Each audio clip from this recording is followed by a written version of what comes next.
There's also a concept in the Baha'i writings around the power of work as a form of worship, and also this idea that there's a line in the Baha'i writings that says, "Strive that your actions day by day may become beautiful prayers." And so much of the Oh, the ways that we show up and the ways that we engage with our colleagues and the broader community as a manifestation of the principles and what we're trying to kind of bring into the world. great wealth demands great wisdom. Great power demands great care. This is Principles of Benevolence. My next guest is Jenna Nicholas, president of Lightpost Capital, co-founder of The Impact Experience, and best-selling author of The Enlightened Bottom Line.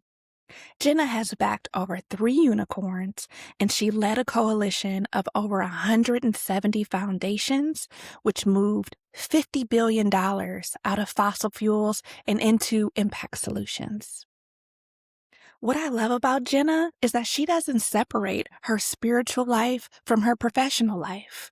Her Baha'i faith is the operating system behind everything that she does. Today, we're going deep on what it looks like incorporating your spiritual beliefs with your business practice. Jenna's going to show us how she builds her business, deploys capital, and leads with her whole self.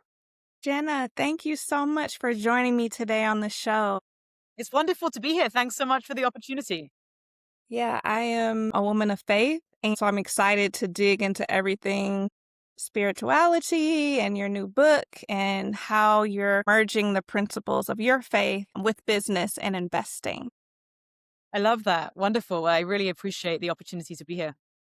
So let's start with early inspiration. Can you tell me about your grandmother and her impact on your life and how you see the world? Sure, happy to share. I was raised by my mother and my grandmother, and in fact, my recent book, Enlightened Bottom Line, is really dedicated to both of them. And they have both since passed on, but continue to be a huge part of the inspiration for me. And one of the reflections that I'll share is my grandmother became an artist when she was 70 years old, and she was an absolutely incredible artist. And she would always talk about how the power of creativity to keep us young. And I think this idea of constantly learning and always sort of reinventing oneself was something that she really embodied and really inspired me. And there was a story that she would often share. She ran a fashion store in London, and she'd often share this story about how one day it was a very busy day in the store and she was being pulled in all these different directions. There was a woman in the store who was clearly really struggling. And so my grandmother kind of stopped everything that she was doing to spend time with this woman. And the woman came back a couple of weeks later and she said to my grandmother, that day I was thinking about taking my life, but that conversation with you convinced me to stay alive.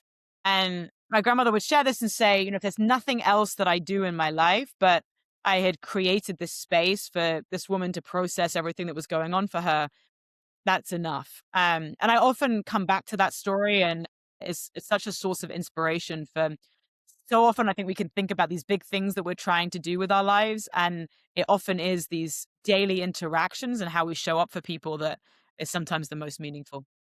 Yeah, just showing people, just acknowledging them and being present and in the moment. That's such a powerful story. It made me reflect on my grandmother. She recently passed away just a few months ago, but she lived to 98 years old. And she kind Wow. of just never really accepted that she was old. She Mm, started learning how to play golf at 60. And if you think about it, wow. she played until she was 95, lived on her own until she was 95. So I kind of also embody that it's just never too late to, live your Mm, dreams or your passions, if you put it in perspective like that. exactly. I love that. And you identify as a new American. Your parents are from the UK and Ukraine, and you practice the Baha'i faith, which has its roots in Persia and has faced intense persecution there. How does carrying those identities shape how you see overlooked communities and where capital should flow? Think is a huge part of how I think about navigating the world, and particularly how thinking about how to engage in and with communities that have been overlooked and underestimated. And one of the core principles of the Baha'i faith is the idea of unity and diversity and the equality of men and women and the abolition of extremes of wealth and poverty. There's a lot of emphasis around racial equity within the Baha'i writings, and the power of a lot of our work is around bridge building between people of different backgrounds, social and economic, racial, gender, religious, and the power of, how we see the fullness of people's humanity as part of that journey. And I think particularly in with all the persecution that's taken place both in Persia but also around the world, and the idea of thinking a lot around intergenerational trauma and insights from that is relevant for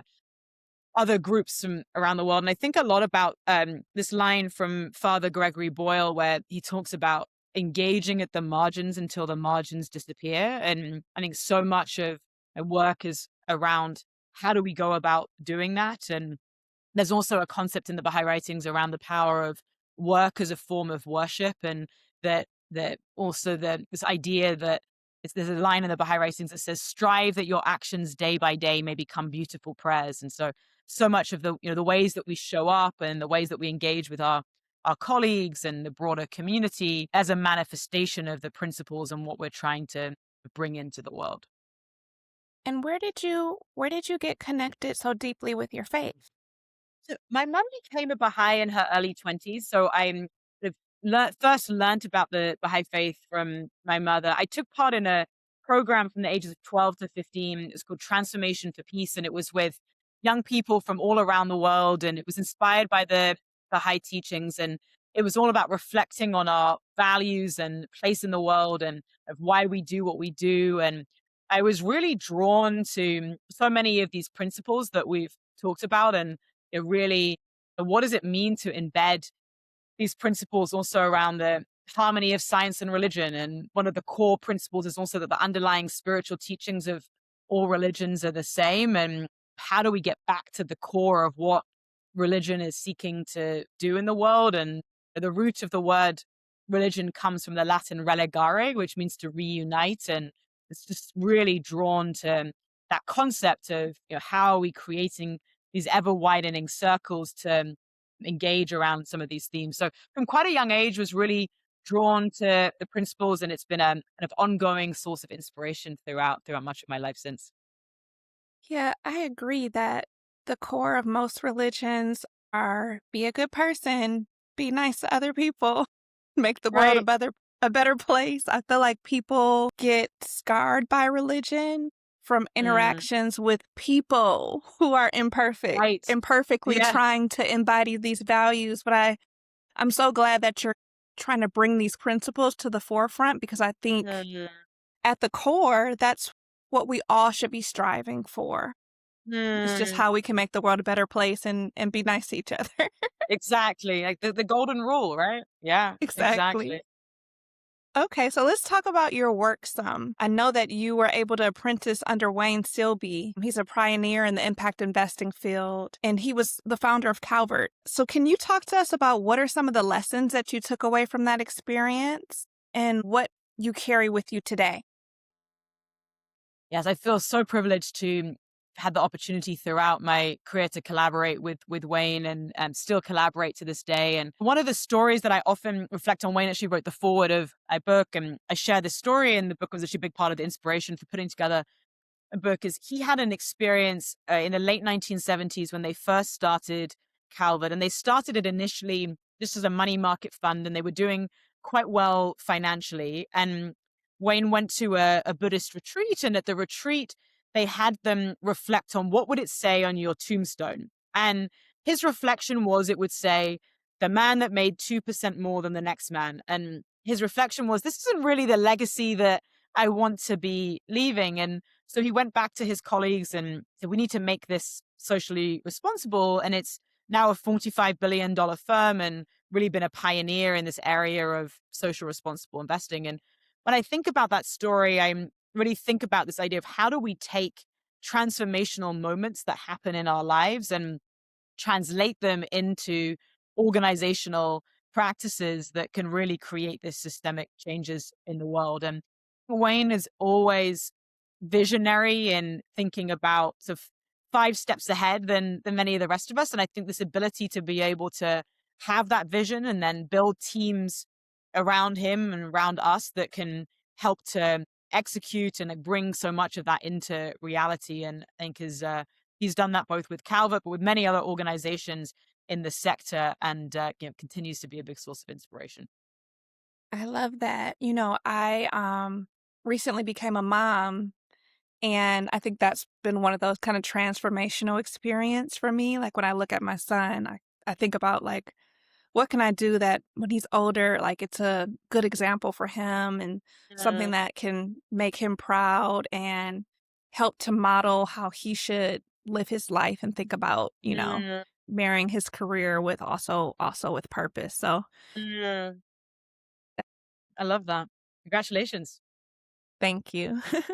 And I am such a big fan of what you've built with the impact experience. I have wanted to go on one of those excursions that you take down to Alabama. And so, can you describe the impact experience and some of the profound outcomes that it has on people that attend, and also like what inspired you to create it? Sure. Maybe I'll start with the end at the beginning. So a big part of the inspiration for me in co-founding Impact Experience about 10 years ago now was really looking at many of the challenges in the asset management industry. So the fact that of the $82 trillion in the asset management industry, less than 2% being invested into women and people of color run companies and funds. And seeing how disconnected so many of the funders and companies that we were working with were from the communities in which they were looking at investing in, and the lack of an equity focus as part of their decision making processes. And I really kind of looked at what would it look like to create these spaces to build bridges between investors, entrepreneurs, and communities that have been overlooked and underestimated. And we started, first experience was in New Orleans. We've now worked in about 30 different communities. We've had about 6,500 people that have gone through the experiences. And as you mentioned, Montgomery is one of the core communities that we work very actively in. And so our experiences are typically over the course of a few days. We normally have 25 to 30 people. And in Montgomery, as an example, a lot of the work is looking at the historical context and present day realities around racial inequities and ways in which they're shaping the financial system, healthcare systems, education systems, climate decision making processes. And the idea being that if we can look at the how we got to where we are right now, our ability to then design solutions moving forward will be that much more effective. It's deeply somatic in terms of the engagements. We always engage musicians as part of all of our experiences to really metabolize all that we're going through while we're in Montgomery. We spend time with incredible local entrepreneurs and partners, and with the Brian Stevenson's at the Equal Justice Initiative Memorial and Museum. It's kind of a core part of the experience. And really this power of how create the opportunities, many of the outcomes that we've seen as the unlocking of capital into communities that have been overlooked and underestimated, and being able to then integrate that into decision making processes moving forward. And do you find that a lot of people that go on the journey, is it re-exposure? Like they know these stories or not? Because I know for myself, I grew up in Detroit and like Black history is American history. It was throughout the year, but I know that's not necessarily the case for all parts of the country. So I'm curious if it's a complete light bulb moment or just revisiting. Yeah, it's really interesting. We always have in all of our groups, and we really curate groups from a broad range of different backgrounds and perspectives. And it's a bit of everything. And we'll have people also coming from other countries too to be part of the experiences. So it's everything from people where a lot of the content is pretty new to people that have spent their lives engaged and working on these topics. And yet there's always something that's a deepening of a perspectives or a take, or through engaging with some of the local entrepreneurs and partners, a way of approaching and doing so in communities. I think so often when we engage in this work, we may do so through particular silos, but the ability to be able to meet people who are coming at these issues from a broad range of different perspectives and backgrounds, and And we always end each of the sessions with everybody really reflecting on what are they inspired to commit to coming out of the experience, so that there's an action orientation to the time, and it's something that people can then translate the inspiration that they've had into something tangible moving forward. That's awesome. What do the outcomes look like? Are people then changing some of their business practices? Exactly. Yeah. So we really curate depending upon the particular group that we're working with. We do the work both internally within organizations, a lot of work within foundations in terms of bridge building between their investment teams and their grant making teams. We do them thematically with cohorts, we do them with boards. So we kind of curate the experience depending on the group that we're working with. So a lot of the outcomes that we're engaging around is both capital that's unlocked into communities that have been overlooked and underestimated, both directly, but then also shaping how the organizations are making decisions moving forward. So shaping investment policy statements, shaping processes around due diligence and investment decision making and hiring and board selection. So really looking at all of the levers that any organization has at their disposal and how to be able to engage them around the core issues.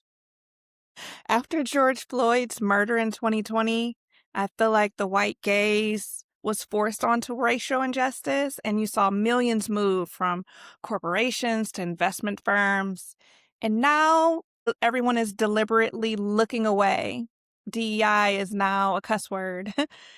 I'm curious, since you've spent your career developing experiences to create proximity to inequality, how do you move people from one off guilt to lasting accountability? Like, do they need frequent exposure or do they need structural incentives to do that?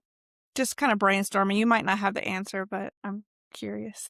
No, I think it's a really important question. And I think it's a big part of why it's so important to keep doing this work, even when it's difficult, and particularly doing so in community. And I mentioned earlier that we've now had about 6,500 people that have gone through experiences. And with the cohorts that go through it, is that that can then be a resource moving forward so that people are not alone in trying to navigate the complexity of engaging in this work. And a lot of the focus is on what is the intersection between this personal transformation work and the systemic transformation, and how do we ensure that we are shaping organizational structures and more looking at it both at the systemic level, but also recognizing that it's individuals that are making up systems. So if we have that behavior change take place at an individual level, then that can also then shape how the broader organizations make decisions moving forward as well.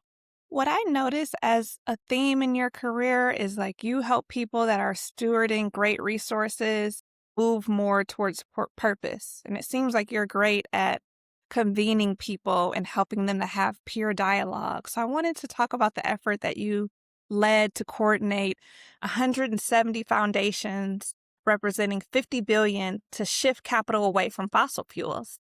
That's one of the largest coordinated capital movements in impact investing history. What does it actually take to get institutional money to move? And what can that teach us about shifting capital towards overlooked communities?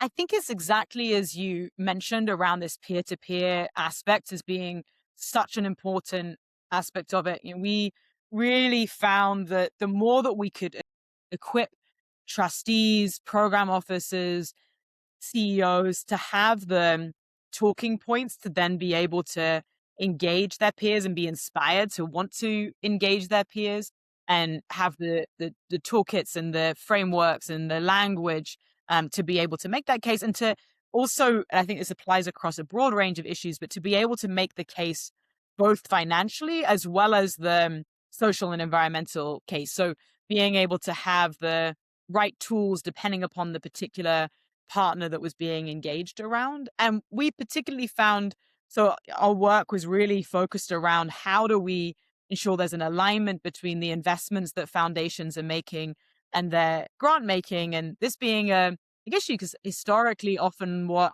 will happen is that the investments team will be focusing on purely maximizing financial return, and the grant making team might be doing incredible grant making, for example, in the environmental space.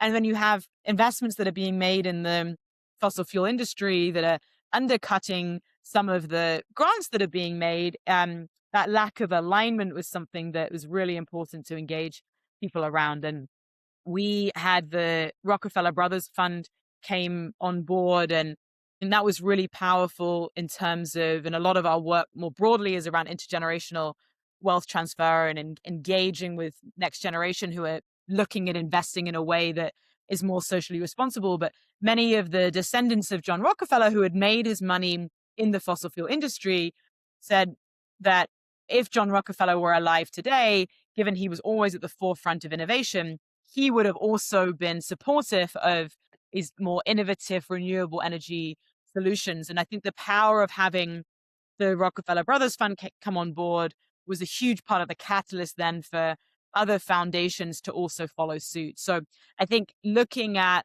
where are the key levers that can really help to scale a movement and an initiative has also been a key part of the focus and lessons learned along the way too. Yeah, I had Frida K. Klein on for an episode, and she also kind of mentioned the mismatch in incentives between the chief investment officer and maybe the president or whoever is leading the grant making side. How do you help some of these organizations to align incentives? I think a big part of it is even initially an awareness around some of these issues, because there is often is such a disconnect. Like they're totally different teams that often aren't even having a conversation with each other. So the power of even opening up that dialogue and the educational journey of being more deeply informed of each other's work as being a starting point, and then really being able to see and educate people. I think there's a misconceived notion often that through investing in a way that's socially responsible, that must lead to lower returns. So being able to educate people that that actually isn't the case, and that there are really powerful examples of companies and funds that are generating strong financial returns are also having great social and environmental impact. So and this demystification around the industry becomes a really important aspect as well. Yeah, because you've backed three unicorns yourself. So when you're evaluating early stage companies through both financial and values lens simultaneously, what do you see that other investors miss? Yeah, so I've had the opportunity both through angel investments to back early stage companies. I also run a fund called Lightpost Capital where we do early stage investing and lower middle market M&A, all with an impact focus. So a lot in climate and healthcare, and a fair bit with the intersection with AI. So much of the work is really, and aligned very much with the book that I wrote, Enlightened Bottom Line, is actually as a living laboratory of many of these principles around how do we integrate spirituality and purpose into our investment decision making processes and how we engage with entrepreneurs. And so much of the work is really spending time with the entrepreneurs to understand what is the why behind what they're doing. Like, what is the personal commitment to these issues that riding the ups and downs of entrepreneurship that we know can be really challenging? What's going to sustain them through that journey? And recognizing also that, and particularly in investing at an early stage, that there's a high likelihood that what those companies are going to go on to do may be very different to what they're currently looking at or thinking about right now. And so being able to really understand them, how are they building a team, an advisory board around them that can also complement their skill sets, and how are they staying in close proximity to their ultimate customers and stakeholders, not building in the abstract, but actually serving real needs and opportunities become some of the core elements that we look at. Okay, let's get into this book. You recently published The Enlightened Bottom Line. Can you walk us through the core framework, the HEAL framework in the book, and what that looks like in a company that's actually doing it? Sure, happy to. So the Enlightened Bottom Line is really based off a series of interviews with different successful investors and business leaders. And what really emerged throughout these conversations was the HEAL framework, which stands for hope, empathy, abundance, and legacy. And so just to walk through each aspect of this. So starting with hope, one of the things that I think about a lot in about hope is there's a concept in the Baha'i writings around the forces of disintegration and integration in the world. And so often when we look at the news, our orientation is towards the forces of disintegration. We're seeing every day all these terrible things that are going on in the world, that this ability to orient towards where are these forces of integration and how can we really foster and nurture those forces of integration over time becomes a really important element. And Brené Brown talks about this as the idea of microdosing hope. And one of the examples of an entrepreneur that I interviewed for the book, where I asked him about some of how he goes about embodying and cultivating hope for himself, is Scott Schickler, who runs a company called Seven Mindsets, and they've been very successful in the education technology space. And I asked him about, how he navigates this, and he shared that he has a wand on his desk, and when he finds himself in feeling more of a fear or scarcity, he literally waves the wand, and it helps him to cultivate more of a sense of hope and possibility. And I love that example because it's such a small thing, right? It might look different for each of us, but thinking about what are those practices that we can use to really cultivate hope on a daily basis. Can imagine myself, sorry. Yeah. No, go I was ahead. just Yeah. gonna say, I can imagine myself waving a wand, and if nothing else, it would make me laugh and break me out of Exactly. whatever Yeah. doom spiral I was in. Exactly. And I think laughter is such an important aspect of this, right? And like, where's the joy and how do we find those sources of joy, both internally, but also in community with others as well? And so the second part of the framework, also actually connected to these principles around joy, is empathy. And the example that I often think about, and I think about empathy, is a company called Devoted Health. They're an incredible company in the healthcare space. They recently raised a round at a 13 billion evaluation and part of an investment portfolio. And they have this simple practice that they credit as a big part of their success. And it's that for all of their healthcare providers, they're encouraged before they engage with any of their patients to close their eyes and imagine that the patient that they're about to interact with is a beloved family member. The heart of it, again, very simple exercise. And yet we think about how so often in our interactions with people that we don't engage from that perspective and in that way. But what can come about when we are able to see each other's humanity, and think a lot about, I had a chance to spend some time with Archbishop Desmond Tutu and this concept around Ubuntu and the I am because we are, and how we embed that into the organizations that we build and the communities that we are part of. And this really leads to the third part of the framework, which is abundance. And I think of abundance as very interconnected with the idea of enoughness. And I shared the story earlier about my grandmother and sometimes these small things that we do in our lives that can be enough. But I also think about, I have a friend that wrote a book called The Power of Enough, that asking ourselves this question of what is enough is such an important part of this work and journey. And that may look differently for each of us, but the process of really tuning into that. And that leads to the last part of the framework, which is legacy. And I shared earlier the story of Wayne Silbey and reflecting on his tombstone. I think a lot, and I think about legacy around the indigenous concept around 7 generations thinking, and how are we holding the legacy of 7 generations in the past and all that we've inherited from 7 generations in the past, but also what is the impact of the decisions that we're making on 7 generations into the future? So our great grandchildren's great grandchildren, and holding that lens and perspective as we're making decisions as being a really important aspect of thinking about what is the trace that we're leaving in the world and the legacy that we're trying to leave. That's such a great perspective. I think everything is about framing. I was listening to a podcast by Emma Greed the other day, and she had a psychologist that was talking about thinking about yourself 30 years from now and like imagining that person whenever you're in a doom spiral or upset, and thinking about the advice that she would give you. And I love that framing because I feel like 30 years from now, oh, the Ebony 30 years from now, she is so wise. She is not sweating the Yeah. small stuff. Like, just that perspective and framing. And I hate that I made you rush through the HEAL framework because each of those has so many gems and things that we could unpack. But when you were talking about empathy and E and devoted health, that really stuck with me. Before having my son, I had 2 miscarriages that were pretty rough.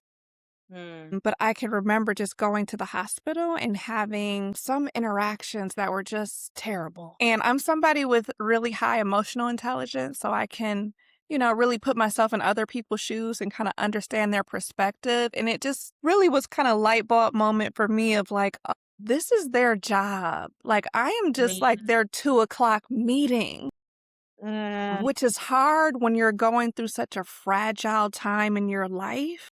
So I love that at Devoted Health, they're really thinking about think about it like if you're talking to your family member, because Mm.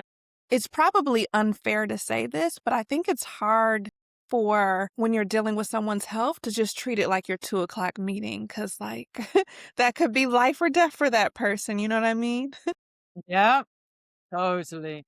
No, I'm so sorry to hear that. And I think sadly, right, we hear that so often, right? So how we are embedding another lens and another way of engaging and showing up to people. And there's a line in the Baha'i writings that says, let your heart burn with loving kindness for all who may cross your path.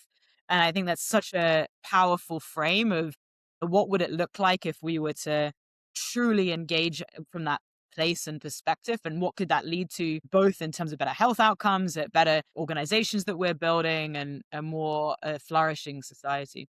Yeah, and staying on the thread of empathy, like part of the reason that I launched this podcast is because I wanted to reach people outside of our impact investing bubble, like the skeptics. I want to help to move people that don't understand. They think you make your money over here and you give money over here if you even do that. So when you're thinking about people like Elon Musk, who now says that empathy is a distraction, how do you convince those types of people? There's a line that I often think about from Edwin Markham, and he said, he drew a circle and shut me out, but love and wit had the will to win. I drew a circle and drew him in. And I think a lot about this idea of like, how are we creating these ever widening circles that make them engaging in this work like so irresistible that people want to be part of it, and this sort of showing rather than saying. And I think that's why I love the example of devoted health, right? Is that they're embedding these practices. They're also doing extremely well financially, right? So it makes this case that even if somebody is purely looking at it as, oh, I'm just trying to make as much money as possible, it's like actually going about and integrating so many of these elements that we are talking about is also leading to more robust organizations. And so I think it's kind of keeping committed to the path and the journey, and yeah, making it irresistible. Yeah, what something that I've found interesting since launching my podcast is that it really seems like it's resonating with men. Like I have a lot of husbands of my friends that are reaching out to me like, "Oh, I've never thought about it this way." Like, I've thought about the ambitious part, but I've never thought about how I can incorporate kind of purpose with my business. Some of my friends recently launched a luggage business. And I'm curious because you have some other examples in your book. If someone that's starting different kinds of businesses, how do you help them to think about how they can incorporate some of these practices in their business? I love that, and it's something that's been really amazing. Just hearing anecdotes from people who've been engaging around the book. My aunt shared this story the other day that she was reading the book while she was at the hairdresser's, and she was talking to a hairdresser about the book, and the hairdresser was so excited by the concept that she's like, I'm going to buy this for all of my employees here. And like, this is so much of what we're trying to do at our hairdressers is embody many of these principles around kindness and empathy. And I love that example. I love your example of the luggage company, because I think the idea behind so many of these principles is that it's relevant for all of us, right? No matter what type of organizations we might be part of, what communities we engage in. And so at the end of each chapter, I have a series of guided questions. And one of the things that's also been really exciting to hear from people is that they're using these questions as journal prompts, like both for themselves individually, but also within their organizations to continue to engage and to think about the application of it within their work and lives so that this becomes kind of a living. So rather than it being, a one-off, like, oh, now we have enlightenment and we're done, it actually being this ongoing holding of the questions. What are some of the questions that you want to leave with people today that you think that they should think about for their everyday lives to embody this? One question that come back to so often, and I actually have a post-it note on my fridge around this, is this question of what is the trace that you're trying to leave in the world? And this may look different at different points in time, but being able to continue to engage around that and to think, are the decisions that I'm making on how I'm spending my time aligned with that trace that I'm trying to leave? And if not, what might be some adjustments that I'm able to make to really think about what that alignment could look like? And some of that may even be doing some introspection around what really are your values and how is that showing up, and that engaging with it as an iterative process, both individually and collectively. As an investor, what are some of the areas that you feel are most ripe for disruption or urgently need attention as technology evolves in such a rapid pace right now? One of the areas I had an opportunity recently to take part in a gathering at Anthropic that was all focused around how are we training Claude around spiritual and ethical principles. And I think it's such an important question with the rampant development of AI. I think there's a number of applications. We had a chance to, like Post Capital, of investing in a company called Evity AI that was started by Dr. Larry Brilliant. And it's a company in the healthcare space that's really focused on using AI to have more personalized medicine. And I think some of the applications of AI in healthcare are pretty incredible. And on the other side, there's also a lot of potential unintended consequences of AI that if we don't create the spaces to be able to engage around the ethical responsibility, then we have a sort of narrow window right now to be engaging around, particularly as we get to a point where Claude is going to be training Claude, thinking about these questions of what are the spiritual and ethical frameworks through which that development is taking place. So that's something to think a lot about.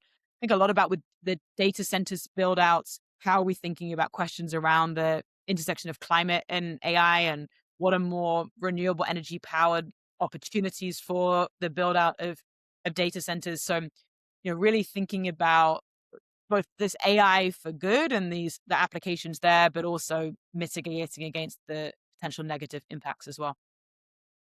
Yeah, I'm not sure if you saw maybe a week or two ago, Sam Altman put out some research around like the policies that they would implement to help police what's coming. And it outlines universal basic income and some other things. But for me, it was just alarming that the person building the technology is also trying to police themselves. So I'm happy to see, so many think tanks and foundations, and hopefully the government will also step up in figuring out how to create guardrails, because I definitely think there should be some checks and balances there. I'm also curious. I feel like you've dropped a lot of quotes and are inspired by a lot of different people and podcasts and books. What are some of the books or podcasts or readings that have inspired your thinking? So many. And I'll mention Lynn Twist wrote a book called The Soul of Money, and it's been deeply influential to me. I actually had a chance to go with Lynn Twist as part of an organization that's called Pachamama Alliance to the Amazon last summer. A lot of their work is around how are we rethinking the dream of the modern world and what is our relationship to money. And so very inspired by her work. Rainn Wilson wrote a book called Soul Boom: Why We Need a Spiritual Revolution, which I think is a really powerful framework for analyzing some of the challenges that exist in the world right now and tools to be able to engage around pathways forward. I love The Alchemist, and just thinking about the journey of our lives and what keeps us going and inspires us throughout the journey. There's a Baha'i book by Baha'u'llah called The Seven Valleys, and it's around the seven valleys that we go through life, and it's more of a mystical text. So I'm constantly reading and digesting, and it's a big part of ongoing learning journey.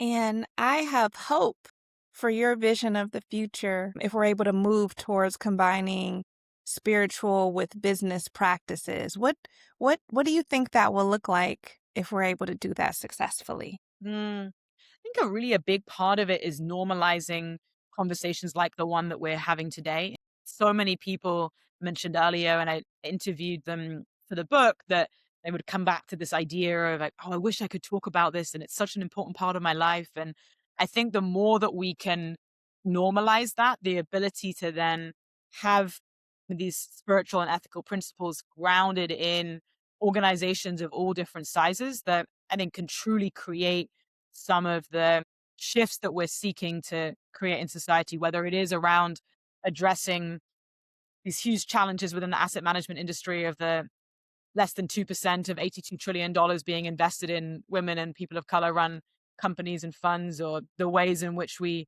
engage antagonistically with people and the role of competition. I think that there's so much that can be addressed when we are coming from this place of seeing the fullness of each other and really melding together spiritual and ethical principles within business and investing. It's interesting that you say that because I feel like whenever I have like spiritual conversations with people, they end up going way deeper than just the surface level. What do you do? Oh, what are you doing with your kids this weekend? You know what I mean? For some of the churches that I've been a part of, I once was hosting small groups out of my house, and we would get together weekly and kind of just talk about the prompt of the sermon, but then how it applies to our lives. And I realized, like, with that group of people, like, wow, like I know so much more about this group of people than I do with some of my friends. I feel like it's more surface level. So I feel like just figuring out how we can go a little deeper with people. Mhm. And I think that also will help with the empathy and Yeah. the connection that we experience. So thank you for surfacing Mhm. this really important conversation. I'm definitely going to link the book in the show notes, and I encourage everybody to go out and get the Enlightened Bottom Line. And I'm excited to continue to follow your work because I think that it's really meaningful. And as someone that's kind of starting a philanthropic advisory practice, you've kind of paved the way. So thank you, Jenna. Thank you so much. So good to be in community, and thank you for the opportunity. Thanks for listening to Principles of Benevolence.